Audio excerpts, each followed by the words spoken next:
So there was a lot of I think it's fair to say, very harrowing evidence today at the trial of Jozef Puska for the murder of Ashling Murphy. First, we heard from Garda Tom Dunn, who arrived at the scene, and he really it was quite graphic evidence, obviously describing how he came across her. Yeah, so today's evidence was quite harrowing and very emotional for the family to listen to, I would say. So Garda Tom Dunn was the first Garda on the scene. Now, he pretty much reiterated some of the information and evidence that was given from previous witnesses, so we won't rehash that, but I will tell you the new information that we heard today. So he said that he was on duty in the Garda station that morning and that day, and he was the designated driver of a marked patrol car. Now, he had been on patrol throughout the day with his colleague Garda Hunter. So he was the one who actually received the phone call at the Garda station from Enda Malloy at about 3:35 p.m.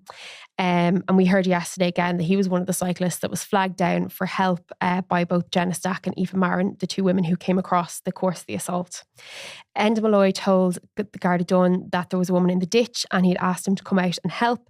At that point, Garda Dunn, who was in the public office of the Garda station, went up to the detective's office and explained what had happened.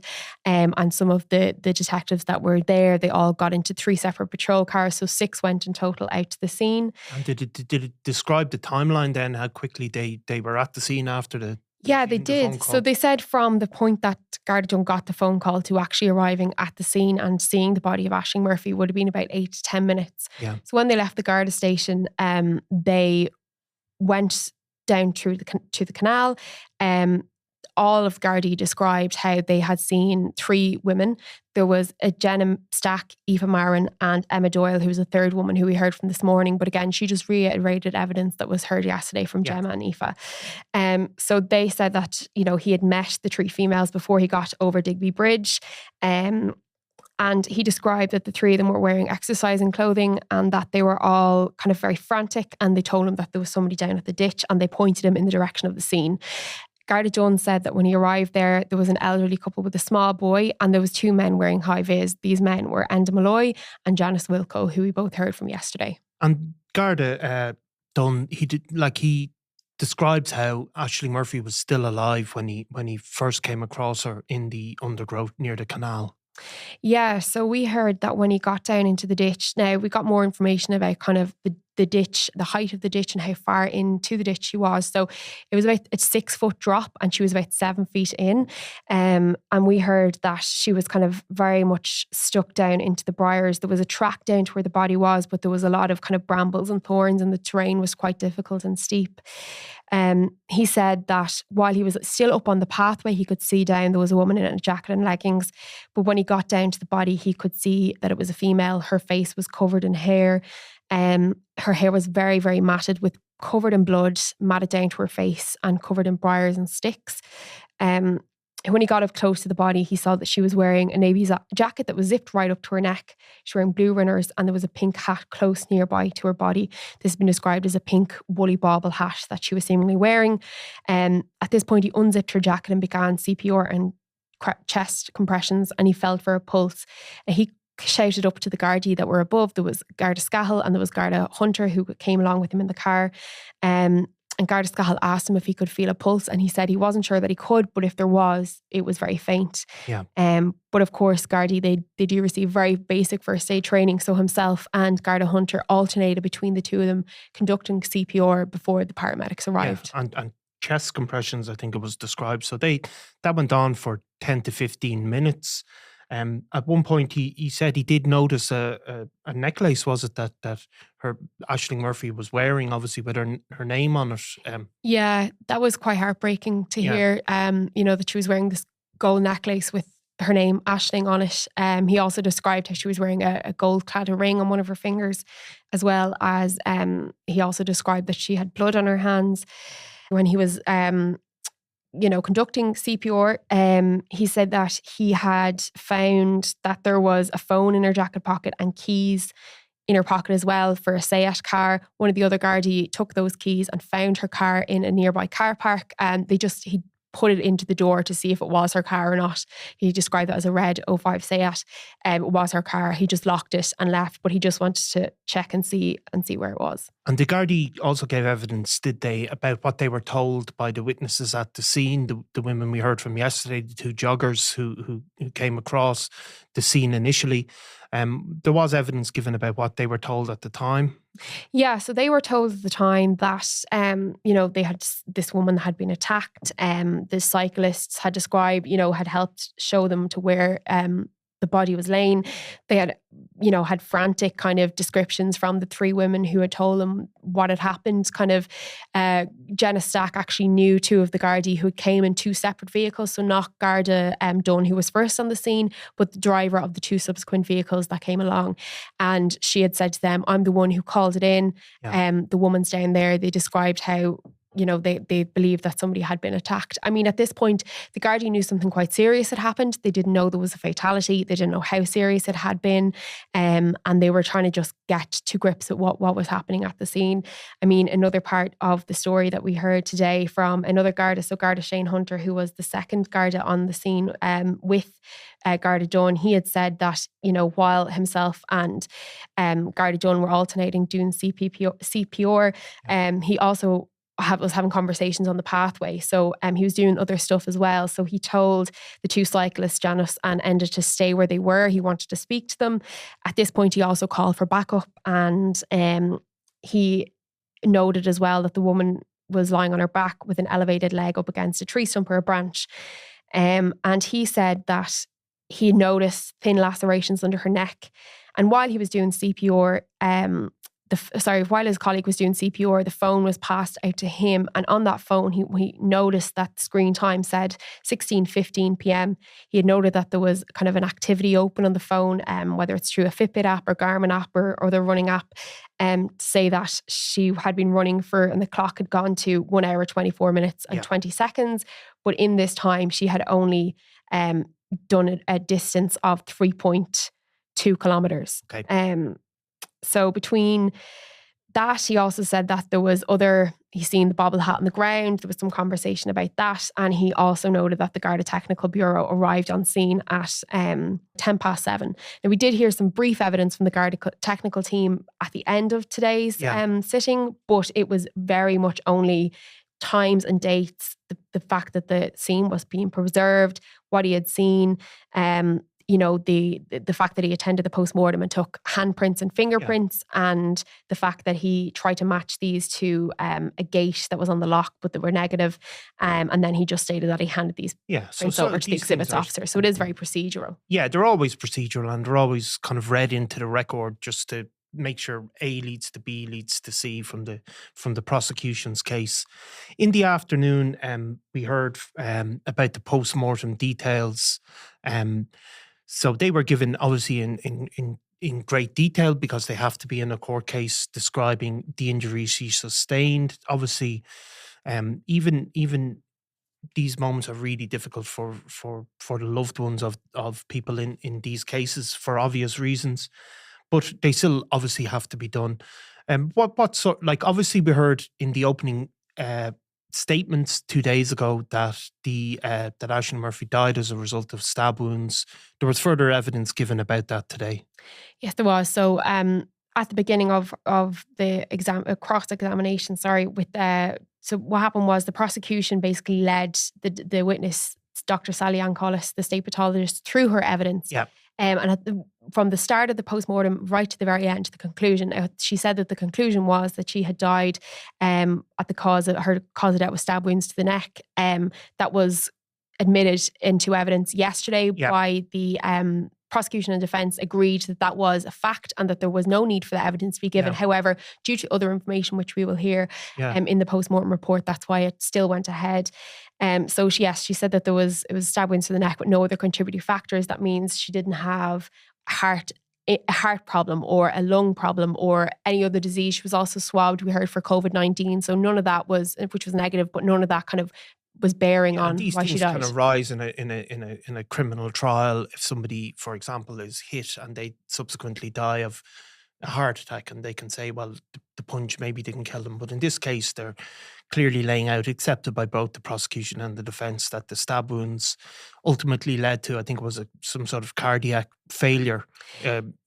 Was it described as such? So the cause of death, because of the injuries, the stab wounds, which were the cause of death, but what it did cause was something called cardiorespiratory arrest. And the pathologist described this as because of the huge amount of blood loss. There was a lot of damage to the different parts of her neck, which I will go through.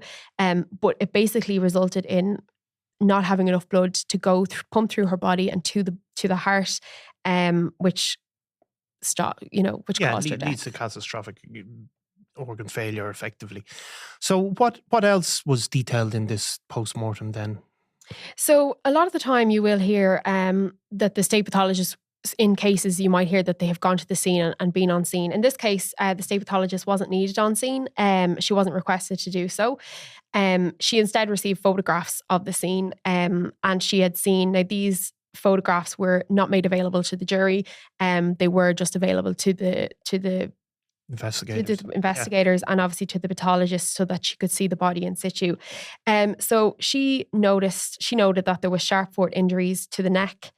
On her initial, glance of the body, there were sharp force injuries visible in the neck area. There was some froth in her mouth, and there was the necklace, the ring, and the blood staining on her hand. She gave a general description of the body, the ID tag, everything like that. She gave a description of her hair, the fact that it was so matted in blood, tangled in twigs and brambles. She said there was no facial congestion, and there was a single petechial hemorrhage in the right upper eyelid. So, in your eyelid, if you turn the top of your eyelid inside out, there was a small petechial hemorrhage there. So it was kind of like a small red dot, basically.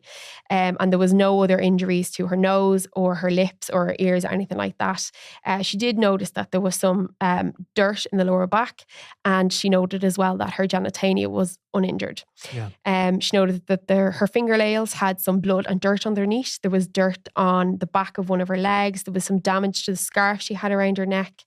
And her top had been cut off from the front, obviously to allow for CPR and for attempted to revive her. She noted again the necklace and the ring and other items that she had in her possession. There was some lividity on the back, which means this is kind of what happens when the body is resting in a place. The blood kind of seeps down and kind of rests in that place. So that's what that is. And she noted as well the body hadn't begun to decompose. There were signs of that medical intervention again, some bruising and stuff like that from the chest compression, minor scars from other things that happened to her throughout her life. Now, she did go in to describe the injuries to the neck, so the stab wounds in particular, and these kind of were from the back of the neck around the side and to kind of the front near the voice box. She said there was 4 on the side of the neck. There was 1 gaping wound on the front. And another wound on the front. There was 2 near the back of the side of the neck, 1 above her collarbone, 1 gaping near the back of her neck, and another gaping wound. So they were all stab wounds. And then she described another incised wound at the back right of the neck. And there was some other abrasions and stuff like that as well. There was other quite harrowing evidence that was given today that was quite hard to hear. Yeah, it is really hard, I think, for the family, no doubt, to hear. And I suppose this is the way that the criminal justice system works in this country and in many other countries, that these things have to be read into the record and, form part of it. But, there's no doubt that these things are so difficult to hear. But I mean, there was a degree of cross-examination, was there, of the state pathologist? Yeah, there was a degree of cross-examination. I'll tell you first what else we heard from it, because I think that will definitely come into play in the cross-examination. So she kind of had to go through the different organs and say, this wasn't damaged, that wasn't damaged. There was no injury to her mouth and tongue. There was a bit of hemorrhaging on her scalp. There was damage as well to her jugular vein, carotid artery, and damage to her voice box. So she said that something had gone through her voice box from one side and out the other. Okay.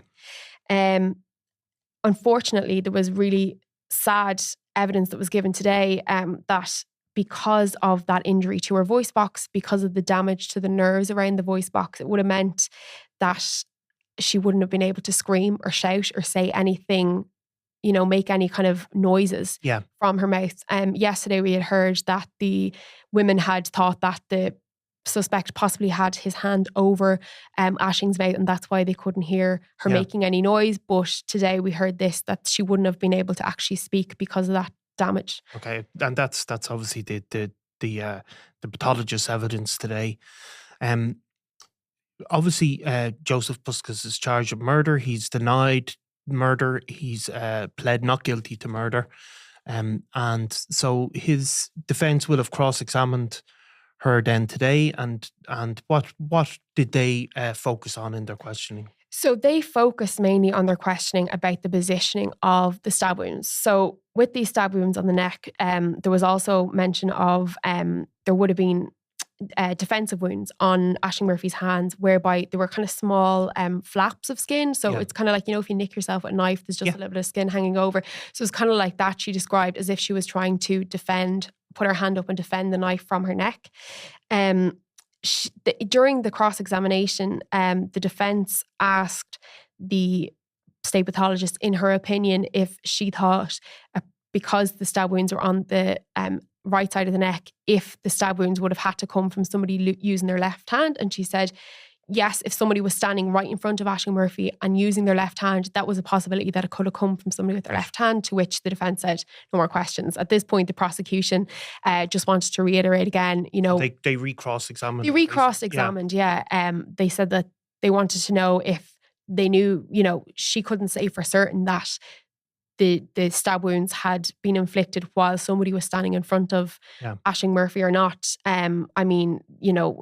They don't know if she was on the ground, on her side, if the person was coming from behind, if the person was in front. They're not sure exactly where the suspect was standing. So that kind of counteracted that. She accepted that that she didn't know where the person had been standing, obviously. Absolutely, yes. Other things that were mentioned sort of in it as well was she was asked if there was any damage to the neck because of the damage to the voice box and the other nerves around there. She couldn't actually tell if she had been strangled or if there was any other force applied to the neck. Now, while she couldn't exclude compression on the neck, she said that there was no obvious signs of strangulation. And that the hyoid bone as well was all part of that. And she also noted that there was other abrasions and bruising through her clothing, particularly on the legs, from the briars and the thorns that were in that ditch.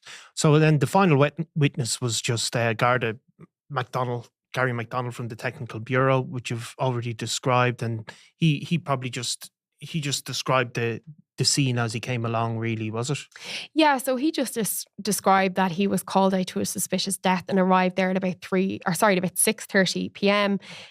He said at that time the scene was being preserved by local Gardaí. We did hear evidence during the day from those Gardaí, like Garda Dunn and Garda Hunter, who were there during the day, and they were as soon as they realised there was a fatality and the possible crime scene, they had to obviously step in straight away as part of their procedure and make sure that they were taking note of who was coming and going and making sure that obviously it wasn't contaminated by members of the public. So he just noted all that as well in his evidence. He said that there was a tent there. So what we heard was the body of Ashling Murphy had to be moved from the ditch and out onto the walkway so that the paramedics could get to her properly and try and resuscitate her. So she was there was kind of a crime scene tent put over her body to preserve the scene, but also to preserve her dignity and keep her away from the public. He said that he's seen the bike there. There was plastic sheeting over the bike. There was plastic bags on Ashling Murphy's hands as well, again, to preserve evidence. He's seen that there was blood on the back of her head and wounds on her neck. And again, described how the condition of her hair. He said that he removed the bike from the scene and the body of Ashling Murphy was removed as well by the Garda Technical Bureau with the Garda escort. And again, he just said he was back the next day and took some fingerprints and handprints at the post-mortem. He took some fingerprints and handprints from a lock near the gate, which there was no evidence. It was negative, it was inconclusive. And they weren't necessarily trying to match it to Ashling Murphy. They were just trying to get handprints of who may have been in the area. Collecting the scene. So the trial resumes tomorrow morning again. There's no indication, was there, what witnesses are likely to appear tomorrow, or did they? Yes, it appears that there is going to be some more for the Gardaí, and there seems to be tomorrow will be based around CCTV evidence. So that CCTV evidence, there was 25,000 hours of CCTV collected from around the town. So, those who combed through it and found the relevant pieces of evidence, whether it's witnesses or movements of suspect, etc., will be going through that. So it's still looking like there was a lot of interest there. There was a big crowd of members of the public as well attending, was there? Yeah, there was a lot of interest. I mean, yesterday there was an overflow court open so that members of the public could go there. And basically what happens there is there's a camera from the main courtroom that's fed out on televisions into the other room so that members of the public can see what's going on. Some members of the media ended up in there yesterday as well. I believe that room may have been open again today. I'm not quite sure. I was in the main court. I think it said it actually wasn't because of just lack of space. So yeah, I did hear something like there wasn't enough courtrooms. I'm not sure going forward whether or not there will be an overflow court. I mean, today names of the press were taken. There's now going to be 2 benches for the press instead of 1, 2 benches for the family, a bench for the for the defendant's family, and then there'll be a small bit of room left over for members of the public. Yeah, it's kind of a hard thing. I always think for the families of people who've lost loved ones for it to be so public, but it is the nature of our justice system. So we'll obviously keep coming back, Clodagh, and keep updating as the case goes through. Absolutely. Thanks, Niall. Thanks very much, Clodagh.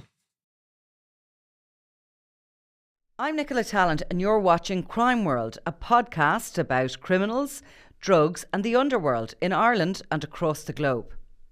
Make sure you subscribe to our channel and turn on notifications so you can be the first to watch all our latest episodes. You can also listen wherever you get your podcasts.